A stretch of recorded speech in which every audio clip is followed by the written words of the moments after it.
की जो संख्या है वो समाजवादी पार्टी यानी मुख्य विपक्षी दल से काफी ज्यादा है, कई गुना ज्यादा है।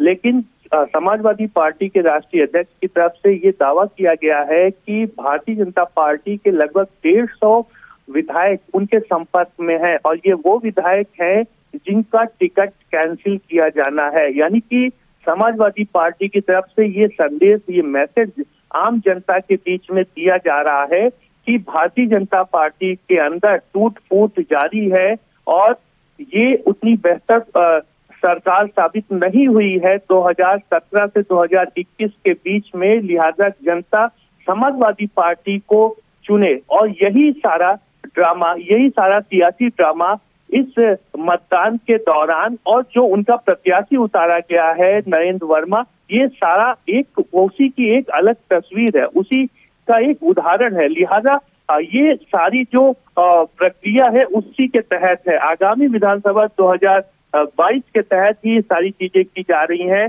लेकिन अगर देखा जाए आंकड़ों की बाजीगरी की बात करें तो इसमें भारतीय जनता पार्टी सीधे तौर पर अग्रणी भूमिका के रूप में दिखाई दे रही है। जी, लेकिन शिव, अगर बात करें जैसे बाकी सब पार्टियां, छोटे दल अगर हैं, ओम प्रकाश राजभर की बात करें तो भाजपा, उनके भी 4 विधायक हैं।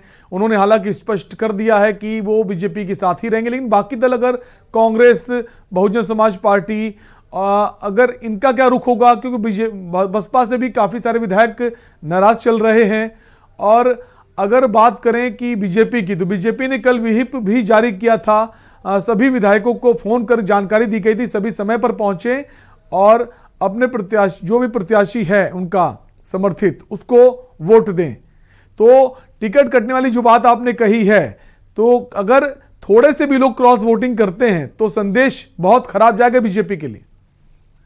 बिल्कुल यही समाजवादी पार्टी चाहती है कि अगर क्रॉस वोटिंग होती है, जैसा कि उन लोगों ने दावा किया है कि 150 विधायक उनके संपर्क में है, ये बहुत बड़ी संख्या है हालांकि, लेकिन अगर कुछ विधायक भी क्रॉस वोटिंग कर देते हैं तो भले नितिन अग्रवाल जीते आंकड़ों के चलते, लेकिन जो एक मैसेज जाएगा वो भारतीय जनता पार्टी के सहयोग में नहीं होगा, वो बहुत ही खराब मैसेज जाएगा भाजपा सरकार के लिए। और यही सपा चाहती है, इसलिए उसने सीधे तौर पर दावा किया है कि 150 विधायक उनके संपर्क में है। लिहाजा भारतीय जनता पार्टी को इसी बात की चिंता है और इसीलिए वो लगातार अपने विधायकों को उसमें रखे हुए कंट्रोल में कि कहीं इधर उधर कोई क्रॉस वोटिंग ना होने पाए। कोशिश यही की जा रही है भाजपा की तरफ से कि क्रॉस वोटिंग ना हो, क्योंकि क्रॉस वोटिंग होती है तो सीधे तौर पर एक बहुत ही गलत मैसेज जाएगा भाजपा के लिए।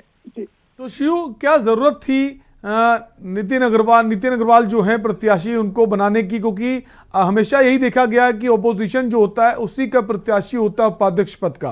तो सपा ने अगर जो नामांकन कराया था नरेंद्र वर्मा के नाम का, तो बीजेपी को जरूरत ही नहीं थी प्रत्याशी को समर्थन देने की विपक्षी पार्टी के। हमेशा विधानसभा उपाध्यक्ष की वो विपक्ष की तरफ से मुख्य विपक्षी दल का कैंडिडेट रहता है उपाध्यक्ष के पद पे। हालांकि भारतीय जनता पार्टी ने ये साफ तौर से कहा है कि विपक्ष की तरफ से कोई अपना प्रत्याशी नहीं दे पाया, लिहाजा हमने खुद विपक्ष से एक प्रत्याशी उतारा है। हमने कहीं से भी विधानसभा की परंपरा का उल्लंघन नहीं किया है।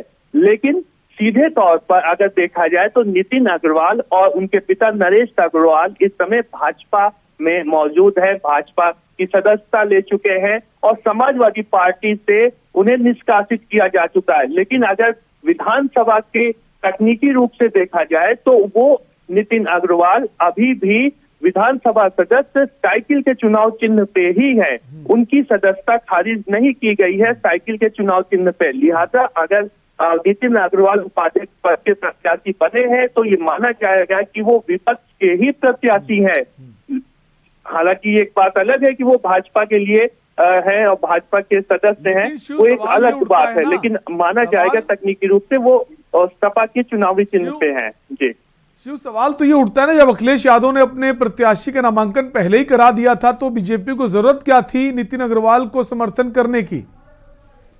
देखिए, भारतीय जनता पार्टी ने जिस तरीके से नरेश अग्रवाल से दावा किया था कि वो उनको एक बेहतर पद देगी जब वो भारतीय जनता पार्टी की ज्वाइनिंग करेंगे और उनके पुत्र नितिन अग्रवाल जब भाजपा में आएंगे, क्योंकि देखा गया है नरेश अग्रवाल और नितिन अग्रवाल बिल्कुल। तो कुल मिलाकर अपना शक्ति प्रदर्शन भी कह सकते हैं, दिखाने की कोशिश है। बहुत बहुत शुक्रिया शिव हमसे जुड़ने के लिए।